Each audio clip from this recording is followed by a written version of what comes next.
ಸುದ್ದಿಯನ್ನ ಮಾಡ್ತಾ ಇದ್ದೀರಿ, ಪರ ವಿರೋಧ ಎರಡೂ ಸುದ್ದಿಯನ್ನ ನೀವು ಮಾಡ್ತಾ ಇದ್ದೀರಿ. ಆದರೆ ನೀವು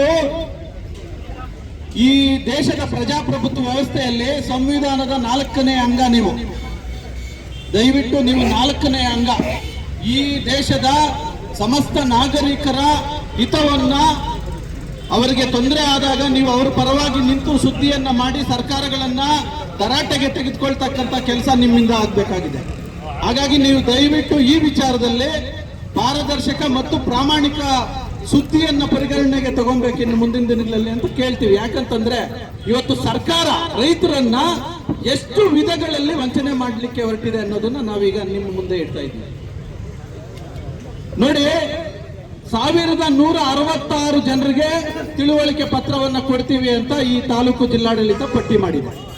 1166 ರೈತರಿಗೆ ಒಟ್ಟು 2823 ಎಕರೆ.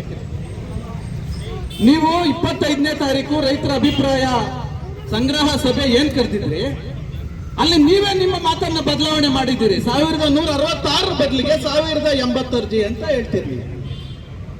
ಇನ್ನು 186 ಅರ್ಜಿ ಏನಾಯ್ತು, ಎಲ್ಲೋಯ್ತು? ಅದು ಕೊಟ್ಟಿದ್ದ ಅಂಕಿಅಂಶ ಕೊಟ್ಟಿದ್ದೆ ನೀವು, ಮತ್ತೆ ಅಲ್ಲಿ ಸುಳ್ಳು ಹೇಳ್ತಾ ಇರೋದು ನೀವೇ. 1080 ಅರ್ಜಿ ಅಂತ ನೀವು ನೋಟಿಸ್ ಕೊಟ್ಟಿದ್ದೀವಿ ಅಂತ ಹೇಳಿದ್ರೆ, ಆಮೇಲೆ ನೀವು ಹೇಳ್ತೀರಾ 802 ಅರ್ಜಿ, 802 ರೈತರು ಇಲ್ಲಿ ಪ್ರೆಸೆಂಟ್ ಆಗಿದ್ದಾರೆ, ಮಿಕ್ಕಿದ್ದವರೆಲ್ಲರೂ ಅಬ್ಸೆಂಟ್ ಆಗಿದ್ದಾರೆ ಅಂತ ಹೇಳ್ತೀರಿ.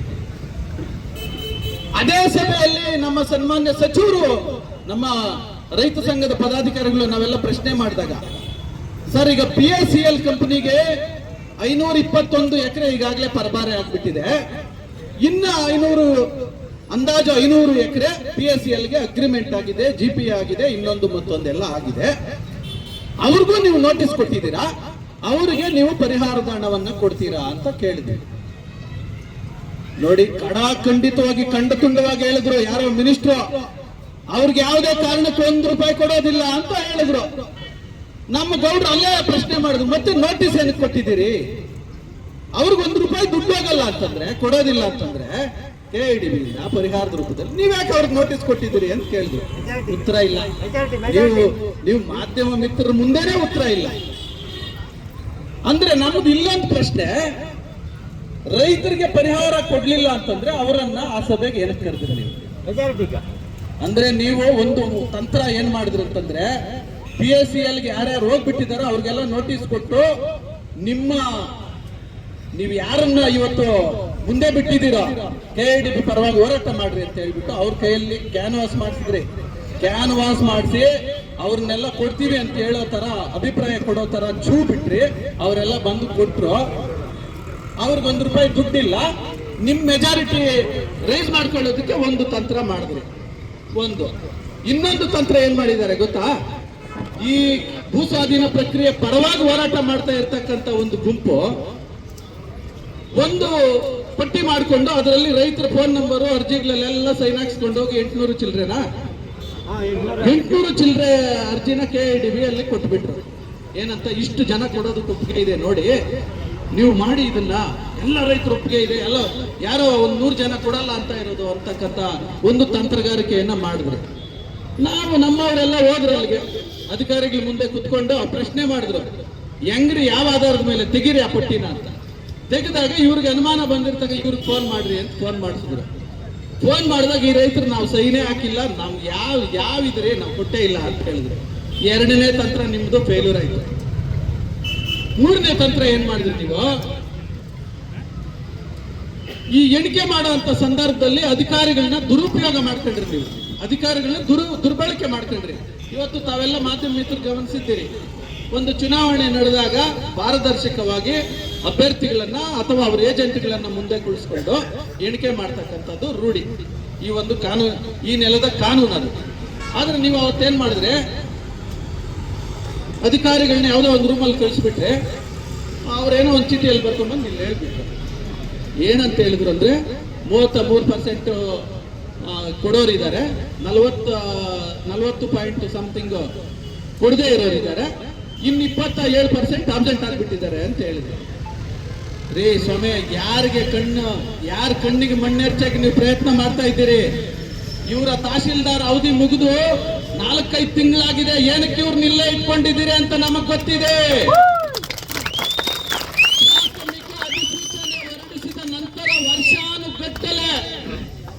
ಪ್ರಾಥಮಿಕ ಅಧಿಸೂಚನೆ ಹೊರಡಿಸಿದ ನಂತರ ವರ್ಷಾನುಗಟ್ಟಲೆ ಒಂದು ಯೋಜನೆ ಕೈಗೆತ್ತಿಕೊಳ್ಳೋದಕ್ಕೆ ಸಾಧ್ಯ ಆಗೋದಿಲ್ಲ. ಆದ್ರೆ ನೀವು ಅಧಿಸೂಚನೆ ಹೊರಡಿಸಿದ 2-3 ತಿಂಗಳಲ್ಲೇ ಈ ಎಲ್ಲಾ ಕಡತಗಳು ರೆಡಿ ಆಗ್ತಾವಂತಂದ್ರೆ ಈ ತಹಶೀಲ್ದಾರ್ನ ನೀವ್ ಯಾಕೆ ಇಲ್ಲಿ ಇಟ್ಕೊಂಡಿದ್ದೀರಿ ಅಂತ ನಮಗ್ ಗೊತ್ತಾಗಲ್ವಾ ಮಿನಿಸ್ಟರ್ ಅವರೇ?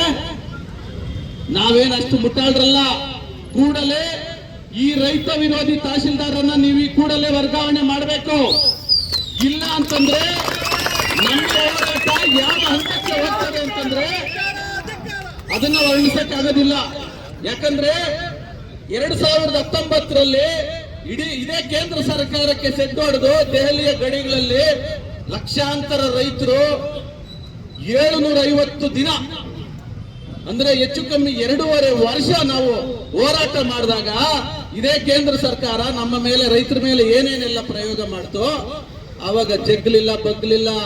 750 ಜನ ಸತ್ರು ಕೂಡ ನೀವೇ ರೈತ ವಿರೋಧಿ ಕಾಯ್ದೆಯನ್ನು ವಾಪಸ್ ತಗೊಂಡಿರ್ತಕ್ಕಂತ ಉದಾಹರಣೆ ಈ ನೆಲದಲ್ಲಿದೆ. ಇದನ್ನ ನೀವು ಜ್ಞಾಪಕದಲ್ಲಿ ಇಟ್ಕೊಬೇಕಾಗ್ತದೆ. ಅಧಿಕಾರ ಯಾರಿಗೂ ಶಾಶ್ವತ ಇಲ್ಲ. ಇವತ್ತು ಈ ತಾಲೂಕಿನ ಸನ್ಮಾನ್ಯ ಶಾಸಕರು ನಾನು ಒಬ್ಬ ರೈತ ಅಂತ ಹೇಳ್ಕೊತಾ ಇದ್ದಾರೆ. ಅವರು ಕೂಡ ಇವತ್ತು ಕೃಷಿಗಾರಿಕೆಯನ್ನ ಮಾಡ್ತಾ ಇದ್ದಾರೆ. ಅವರು ಕೂಡ ಒಳ್ಳೆ ಬೆಳೆಯನ್ನ ಫಸಲನ್ನ ಬೆಳೆದು ದೇಶ ವಿದೇಶಗಳಿಗೆ ನೀವು ಫಸಲನ್ನ ರಫ್ತು ಮಾಡ್ತಾ ಇದ್ದೀರಿ. ನೀವಿವತ್ತು ರೈತರ ಹೆಸರಿನಲ್ಲಿ ಅಧಿಕಾರಕ್ಕೆ ಬಂದು ನೀವು ಹೇಳ್ತೀರಾ ನಾನು ಪರವಾಗಿನೂ ಇಲ್ಲ ವಿರೋಧವಾಗಿನೂ ಇಲ್ಲ, ನಾನು ಅದನ್ನ ತಡೆಯಕ್ಕೂ ಆಗಲ್ಲ ತರಕ್ಕೂ ಆಗೋದಿಲ್ಲ ಅಂತ ಹೇಳ್ತೀರಾ. ಸನ್ಮಾನ್ಯ ಶಾಸಕರೇ, ನಿಮ್ಮ ಬಗ್ಗೆ ರೈತರಿಗೆ ಅಪಾರವಾದ ಗೌರವ ಇದೆ. ದಯವಿಟ್ಟು ನೀವು ಅಭಿವೃದ್ಧಿ ವಿಚಾರ ಮಾತಾಡುವಂತ ಸಂದರ್ಭದಲ್ಲಿ ಸರ್ಕಾರವನ್ನ ಹೇಗೆ ದೂಷಣೆ ಮಾಡ್ತೀರಿ? ನಮ್ಮ ಕಾಂಗ್ರೆಸ್ ಸರ್ಕಾರ ಇರೋದು, ನಾನು JDS, ನಂಗೆ ಅಭಿವೃದ್ಧಿಗೆ ದುಡ್ಡು ಕೊಡ್ತಾ ಇಲ್ಲ ಅಂತ ಹೇಳ್ತಾ ಇದ್ದೀರಲ್ಲ, ಅದು ಹೇಗೆ ಹೇಳ್ತೀರಿ ನೀವು? ಹೆಂಗ್ ಹೇಳ್ತೀರಿ ನೀವು? ಸದನದಲ್ಲಿ ಧ್ವನಿ ಎತ್ತಲ್ವಾ ನೀವು? ಇಲ್ಲ ನನಗೆ ಅದಕ್ಕೆ ಅಭಿವೃದ್ಧಿ ಮಾಡ್ಲಿಕ್ಕೆ ನನ್ನ ಕ್ಷೇತ್ರಕ್ಕೆ ದುಡ್ಡು ಬೇಕು, ಅನುದಾನ ಕೊಡಿ ಅಂತ ನೀವು ಧ್ವನಿ ಎತ್ತಲಿಲ್ವಾ? ಎತ್ತೀರಲ್ವಾ? ನಾವ್ಯಾರು ನಿಮ್ಗೆ ಓಟ್ ಹಾಕಿಲ್ವಾ? ನಿಮ್ಮನ್ನ ಗೆಲ್ಸಿಲ್ವಾ? ನೀವು ನಮ್ಗೆ ಶಾಸಕರಲ್ವಾ? ನಮ್ಮ ಪರವಾಗಿ ಧ್ವನಿ ಎತ್ತಲಿಕ್ಕೆ ನಿಮ್ಗೆ ಇರ್ತಕ್ಕಂತ ಅಡ್ಡಿ ಆದ್ರೂ ಏನು ಅಡ್ಡಿ? ನಮಗೆ ಸಾರ್ವಜನಿಕ ವಲಯದಲ್ಲಿ ನಾವ್ಯಾರು ಮಾತಾಡ್ತಾ ಇಲ್ಲ. ಸಾರ್ವಜನಿಕ ವಲಯದಲ್ಲಿ ಕೇಳಿ ಬರ್ತಾ ಇರ್ತಕ್ಕಂಥದ್ದು, ಬೇರೆ ಕಡೆ ಕೈಗಾರಿಕಾಭಿವೃದ್ಧಿ ಪ್ರದೇಶ ಆಗಿರ್ತಕ್ಕಂಥ ಅಲ್ಲಿನ ರೈತರು ಹೇಳ್ತಾ ಇರ್ತಕ್ಕಂಥದ್ದು, ಆಮೇಲೆ KIDB ಅಧಿಕಾರಿಗಳು ಈ ಭಾಗದ ಕೆಲವರ ಬಳಿ ಮಾತನಾಡಿರ್ತಕ್ಕಂಥದ್ದು. ನಾವು ನಿಜವಾಗ್ಲೂ ಈ ವಿಚಾರವನ್ನು ಇಲ್ಲಿ ಮಾತನಾಡ್ಬೇಕೋ ಬೇಡವೋ ಗೊತ್ತಾಗ್ತಾ ಇಲ್ಲ. ಯಾಕಂದ್ರೆ ಇವತ್ತು ನಾವು ಅತಂತ್ರ ಪರಿಸ್ಥಿತಿಯಲ್ಲಿದ್ದೀವಿ. ನಿಮ್ಮ ಅಧಿಕಾರಿಗಳೇ ಏನ್ ಹೇಳ್ತಾ ಇದ್ದಾರೆ, ಹೇಳಿಕೆ ಕೊಟ್ಟಿದ್ದಾರೆ ಅಂದ್ರೆ ರೈತರಿಂದ 1 ಕೋಟಿಗೆ ತಗೊಂಡು ಕಾರ್ಪೊರೇಟರ್ಸ್ಗೆ 5-6 ಕೋಟಿಗೆ ಮಾರ್ತೀವಿ. Tahsildar, AC, DC, minister, MLA, ಕೈಗಾರಿಕಾ ಸಚಿವ ಎಲ್ರಿಗೂ ಪರ್ಸೆಂಟೇಜ್ ಹೋಗುತ್ತೆ, ಯಾವುದೇ ಕಾರಣಕ್ಕೆ ನಿಲ್ಲೋದಿಲ್ಲ ಅಂತ ಸಾರ್ವಜನಿಕರು ಮಾತಾಡ್ಕೊಳ್ತಾ ಇದ್ದಾರೆ. ನಮ್ಮ ಹೆಣಗಳ ಮೇಲೆ ರಾಜಕಾರಣ ಮಾಡ್ಲಿಕ್ಕೆ ಹೊರಟಿದ್ದೀರಾ ನೀವು? ನಿಮಗೆ ಖಂಡಿತ ಒಳ್ಳೇದಾಗೋದಿಲ್ಲ. ಯಾವುದೇ ಅಧಿಕಾರ ಶಾಶ್ವತ ಇಲ್ಲ. ಇದೇ ಸನ್ಮಾನ್ಯ ಸಿದ್ದರಾಮಯ್ಯನವರು ರೈತರ ಹೆಸರಿನಲ್ಲಿ ಅಹಿಂದ ಅಂತ ಹೇಳ್ಕೊಂಡು ಅಧಿಕಾರ ಹಿಡಿದಿರ್ತಕ್ಕಂಥವರು ನೀವು. ದಯವಿಟ್ಟು ತಾವು ಯೋಚನೆ ಮಾಡಬೇಕಾಗಿದೆ. ಇವತ್ತು ಅಲ್ಪಸಂಖ್ಯಾತರು, ಹಿಂದುಳಿದವರು, ದಲಿತರು, ರೈತರು ಇವರ ಹಿತವನ್ನ ನೀವು ನಿಜವಾಗ್ಲೂ ಕಾಯೋದಾದ್ರೆ ಕೂಡಲೇ ನೀವು ಸಚಿವ ಸಂಪುಟ ಸಭೆಯಲ್ಲಿ ಈ ಒಂದು ಭೂಸ್ವಾಧೀನ ಪ್ರಕ್ರಿಯೆಯನ್ನ ಚರ್ಚೆ ಮಾಡಿ ಕೂಡಲೇ ರದ್ದುಗೊಳಿಸ್ತಕ್ಕಂಥ ಕೆಲಸ ಮಾಡಿದಾಗ ನೀವು ನಿಜವಾದ ಅಹಿಂದ ನಾಯಕರಾಗ್ಲಿಕ್ಕೆ ಸಾಧ್ಯ ಅಂತಕ್ಕಂಥದ್ದನ್ನ ನಾವು ಈ ಸಂದರ್ಭದಲ್ಲಿ ತಿಳಿಸ್ತಾ ಇದ್ದೀವಿ. ನೀವು ಕೈಗಾರಿಕೆ ಮಾಡಿ ಅಂತ ಈ ಭಾಗದ ನಮ್ಮ JDS ನಾಯಕರೊಬ್ರು ಹೇಳಿದ್ದಾರೆ, ಸಂದೀಪ್ ರೆಡ್ಡಿ ಅಂತ JDS ನಾಯಕರವರು. ಈ ಮಾತು MLA ಅವರು ಹೇಳಿದ್ರೆ ನಿಜವಾಗ್ಲೂ ಇಷ್ಟೊತ್ತಿಗೆ ನಾವೆಲ್ಲ ನೆಮ್ಮದಿಯಾಗಿರ್ತಾ ಇದ್ವಿ.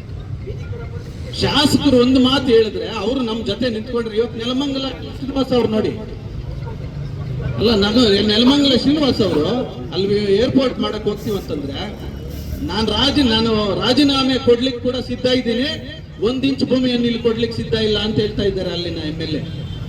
ನಮ್ಮ ಶರತ್ ಬಚ್ಚೇಗೌಡರು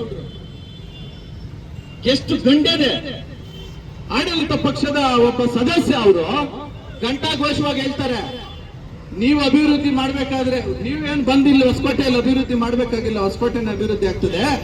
ಇಲ್ಲಿಂದ ಒಂದು ಇಂಚು ಭೂಮಿಯನ್ನು ಕೂಡ ಕೊಡೋದಿಲ್ಲ ಅಂತ ತಮ್ಮದೇ ಸರ್ಕಾರಕ್ಕೆ ಚಾಟಿ ಬೀಸಿ ಹೇಳ್ತಾ ಇದ್ದಾರೆ.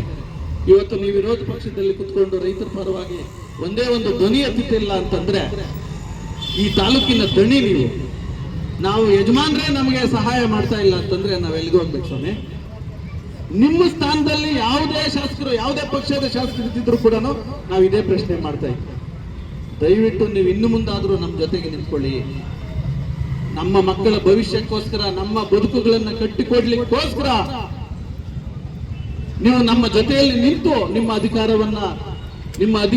ಅಧಿಕಾರದ ಸಾರ್ಥಕತೆಯನ್ನು ಮೆರೀರಿ. ಇವತ್ತು ಹೋಗಿ 3300 ಎಕರೆ ಇದೇ ತಾಲೂಕು ಆಡಳಿತ ಗುರುತಿಸಿದೆ. ಈ ಕಡೆ ದಿಬ್ಬರಳ್ಳಿ ಹತ್ರ ಬರಡು ಭೂಮಿ. ಯಾವೊಬ್ಬ ರೈತ ಕೂಡ ವಿರೋಧ ಮಾಡಲ್ಲ, ಎಲ್ಲ ರೈತರು ಕೊಡ್ಲಿಕ್ಕೆ ಸಿದ್ಧ ಇದ್ದಾರೆ. ಯಾಕಂದ್ರೆ ಅದು ಬಂಜರು ಭೂಮಿ, ಅಲ್ಲಿ ಒಂದೇ ಒಂದು ಪೈರು ಬೆಳಿಲಿಕ್ಕೆ ಸಾಧ್ಯ ಇಲ್ಲ. ಅಲ್ಲಿ ಮಾಡಿ, ನಾವು ಸಹಾಯ ಮಾಡ್ತೀವಿ, ನಾವು ಮುಂದೆ ನಿಂತ್ಕೊಳ್ತೀವಿ. ಕೈಗಾರಿಕೆ ಅಭಿವೃದ್ಧಿ ಆಗಲಿ ನಮ್ಮ ತಾಲೂಕಿನಲ್ಲಿ. ಬೈರೇಗೌಡಣ್ಣವರು ನಮ್ಮ ರೈತ ಸಂಘದ ಅನೇಕ ಮುಖಂಡರು ಹಲವಾರು ಬಾರಿ ಹೇಳಿದೆ. ಯಾಕೆ ನೀವು ಅಲ್ಲಿ ಮಾಡ್ಲಿಕ್ಕೆ ನಿಮ್ಗೆ ಇಷ್ಟ ಇಲ್ಲ? ಮೊನ್ನೆ ಹೇಳ್ತೀರಿ ನೀವು ಸಚಿವರು ಹಸಿರು ಶಾಲೆಗಳು ಹಾಕಿರೋರೆಲ್ಲ ರೈತರಲ್ಲ ಅಂತ ಹೇಳ್ತೀರಿ. ಸರಿ, ಕೈಗಾರಿಕಾ ಅಭಿವೃದ್ಧಿ ಪರವಾಗಿ ಹಸಿರು ಶಾಲೆ ಹಾಕೊಂಡು ಹೋರಾಟ ಮಾಡ್ತಾ ಇದ್ದಾರಲ್ಲ ಅವ್ರ್ಯಾರು? ಈಗ ರೈತರ ಪರವಾಗಿ ರೈತರು ಹಸಿರು ಶಾಲು ಹಾಕ್ತೀವಿ. ಕೈಗಾರಿಕೆ ಅದು ಯಾವುದು ಶಾಲು? ಕೈಗಾರಿಕೆ ಪರವಾಗಿ ಹೋರಾಟ ಮಾಡ್ತಾವ್ರಲ್ಲ, ಅದ್ರ ಶಾಲು ಬೇರೆ ಇರ್ಬೇಕಲ್ಲ. ಅದ್ಯಾರು? ಅವರು ನಮ್ಮ ಸ್ನೇಹಿತರು ಮಾತನಾಡ್ತಾರೆ, ಇವ್ರ ದಲ್ಲಾಳಿಗಳು ಅಂತ ಮಾತನಾಡ್ತಾರೆ. ಯಾರು ದಲ್ಲಾಳಿಗಳು? ಯಾರು ಮಾತಾಡ್ತಾ ಇದ್ದೀವಿ? ಸ್ವಲ್ಪ ನಾವೆಲ್ಲ ಪ್ರಜ್ಞೆ ಇಟ್ಕೊಂಡು ಮಾತಾಡ್ಬೇಕಾಗ್ತದೆ. ಇವತ್ತು PSCL 1000 ಎಕರೆ ನಿಮ್ಮ ಸ್ವಾಧೀನಕ್ಕೆ ಈಸಿಯಾಗಿ ಬಂದ್ಬಿಡ್ತದೆ. ಅಲ್ಲಿ 700-800 ಎಕರೆ ಸರ್ಕಾರಿ ಗೋಮಾಳ ಇದೆ, ಖರಾಬ್ ಇದೆ ಅಂತ ನೀವೇ ಹೇಳ್ತಾ ಇದ್ದೀವಿ. ನಮ್ಮ ರೈತ ಸಂಘದ ಏನು ನಮ್ಮ ವಿರುದ್ಧವಾಗಿ ಮಾತನಾಡ್ತಾ ಇದ್ದಾರ, ಅವರ ಹೋರಾಟ ಮಾಡಿದ್ದಾರೆ. ಏನಂತ? ಫಾರಂ ನಂಬರ್ 50, 53, 57ರಲ್ಲಿ ಯಾರ್ಯಾರು ಅರ್ಜಿ ಹಾಕೊಂಡವ್ರೆ ಅವ್ರೆಲ್ರಿಗೂ ಜಮೀನು ಕೊಟ್ಬಿಡ್ಬೇಕು ಅಂತ ಇಲ್ಲೇ ಬ್ಯಾನರ್ ಇಟ್ಕೊಂಡು ಹೋರಾಟ ಮಾಡ್ತಾರೆ. ಇವತ್ತಲ್ಲೇ 50, 53, 57 ಅರ್ಜಿ ಹಾಕೊಂಡಿರೋರು ಸಾಕಷ್ಟು ಜನ ಇದ್ದಾರೆ. ಅವ್ರ ಪರವಾಗಿ ಯಾಕೆ ನೀವು ಹೋರಾಟ ಮಾಡ್ತಾ ಇಲ್ಲ? ಅಂದ್ರೆ ದ್ವಂದ್ವ ನೀತಿ ಇದು. ಈ ದ್ವಂದ್ವ ನೀತಿ ಬಿಡಬೇಕು. ಸನ್ಮಾನ್ಯ ಸಚಿವರು ಕೂಡ ಮಾತನಾಡ್ತಕ್ಕಂಥ ಸಂದರ್ಭದಲ್ಲಿ ಎಲ್ರಿಗೂ ಗೌರವ ಕೊಡ್ತಕ್ಕಂಥ ಕೆಲಸವನ್ನ ಮಾಡಬೇಕು. ಇವತ್ತು 1000 ಚಿಲ್ಲರೆ ಎಕರೆ ನಿಮಗೆ PSCL ಈಸಿಯಾಗಿ ಬಂದ್ಬಿಡುತ್ತೆ. ಇಲ್ಲಿ ಪಾಪ ಬಿಳಿ ಚೀಟಿ ಕೊಟ್ಟಿದ್ದಾರೆ ಅನೇಕ ರೈತರು, ಅವ್ರಿಗೆ ಗೊತ್ತಾಗ್ತಾ ಇಲ್ಲ. ದಯವಿಟ್ಟು ಇಲ್ಲಿ ಯಾರಾದ್ರೂ ಇದ್ರೆ ಗಮನಿಸ್ಕೊಳ್ಳಿ. ಇವತ್ತು KIDBಗೆ ಹೋಗ್ಬಿಟ್ರೆ ನೀವು ಯಾವ ಕೋರ್ಟ್ಗೆ ಹೋಗಕ್ಕಾಗಲ್ಲ, ಏನು ಮಾಡಕ್ಕಾಗಲ್ಲ. ಇವಾಗ PSCL ನಿಮ್ಗೆ GP ಮಾಡ್ಕೊಂಡಿದೆ, ಅಗ್ರಿಮೆಂಟ್ ಮಾಡ್ಕೊಂಡಿದೆ. ನಾವು ಕೋರ್ಟ್ಗೆ ಹೋಗ್ಬೋದು. ದಲಿತರಾಗಿದ್ರೆ PTCL ಹಾಕ್ಬೋದು, ಅಥವಾ ಜನರಲ್ ಅವರಾಗಿದ್ರೆ ಅಗ್ರಿಮೆಂಟ್ GP ಅನ್ನು ಕ್ಯಾನ್ಸಲ್ ಮಾಡ್ಬೋದು, ಅಗ್ರಿಮೆಂಟ್ ನ ಚಾಲೆಂಜ್ ಮಾಡ್ಬೋದು ಕೋರ್ಟಲ್ಲಿ. KIDB ತಗೊಂಡ್ಬಿಟ್ರೆ ಎಲ್ಲಿಗೆ ಹೋಗ್ತೀರಿ ನೀವು? ಸೀದಾ PSCL ಬುಟ್ಟಿ ತುಂಬುತ್ತೆ ದುಡ್ಡೆಲ್ಲ, ನೀವು ಅನಾಥರಾಗ್ತೀರಿ. ನಿಮ್ಮನ್ನ ವಂಚನೆ ಮಾಡ್ತಾ ಇದ್ದಾರೆ.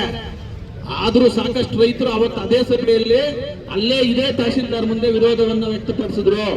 ನಮಗ್ ಗೊತ್ತಿಲ್ಲದೆ ನಾವು ಬಿಳಿ ಚೀಟಿ ಕೊಟ್ಟಿದ್ದೀವಿ, ನಮ್ಮ ಚೀಟಿ ನಮ್ಗೆ ವಾಪಸ್ ಕೊಡಿ, ನಾವು ಇವಾಗ ಕೆಂಪು ಚೀಟಿ ಕೊಡ್ತೀವಿ, ಪಿಂಕ್ ಚೀಟಿ ಕೊಡ್ತೀವಿ ಅಂತ ಗಲಾಟೆ ಮಾಡಿದ್ರು ಇದೇ ತಹಶೀಲ್ದಾರ್ ಅವ್ರ ಮುಂದೆ. ಹಾಗಾಗಿ ನೀವು ಇನ್ನೊಂದು ಸಭೆನ ಅವಶ್ಯಕತೆ ಇಲ್ಲ. ಎಕರೆವಾರು ನೀವೇನಾದ್ರೂ ಅಂಕಿಅಂಶಗಳು ತಗೊಂಡ್ರೆ 80% ಈ KIDB ಯೋಜನೆಗೆ ವಿರುದ್ಧವಾಗಿದ್ದಾರೆ. 80%. ನೀವು ಇನ್ನೊಂದು ತಂತ್ರಗಾರಿಕೆ ಏನ್ ಮಾಡಿದ್ರೆ, 10 ಎಕರೆ 20 ಎಕರೆ ಇರೋ ರೈತನಿಗೆ ಬೇರೆ ಬೇರೆ ಸರ್ವೆ ನಂಬರ್ಗಳಲ್ಲಿ ಇರೋ ರೈತನಿಗೆ ಒಂದೇ ನೋಟಿಸ್ ಕೊಟ್ರಿ. 10 ಪಾಣಿ ಇದ್ರು ಒಂದೇ ನೋಟಿಸ್ ಕೊಟ್ಟಿದ್ದಾರೆ. ಅದೇ PSCL ಆಗಿರ್ತಕ್ಕಂಥವ್ರಿಗೆ ಒಬ್ಬರನ್ನ ಬಿಡದ ನೋಟಿಸ್ ಕೊಟ್ಟವ್ರೆ. ಎಣಿಕೆ ಬಗ್ಗೆನೂ ನಮ್ಗೆ ಅನುಮಾನ ಇದೆ. ಏನು 802 ಪ್ರೆಸೆಂಟ್ ಅಂತ ಹೇಳ್ತಾ ಇದ್ದೀರಾ ನೀವು, ಅದರಲ್ಲಿ 75 to 80% ಇಲ್ಲ ಅಂತಕ್ಕಂಥ ಅಭಿಪ್ರಾಯ ವ್ಯಕ್ತವಾಗಿದೆ. ನೀವು ಅದನ್ನ ಮರೆಮಾಚಿ ನಮ್ಮ ಕಣ್ಣಿಗೆ ಮಣ್ಣೆರ್ಸಲಿಕ್ಕೆ ಪ್ರಯತ್ನ ಮಾಡ್ತಾ ಇದ್ದೀರಿ. ಈಗ ನಿಮ್ಮೆಲ್ಲ ಪ್ರಯತ್ನಗಳು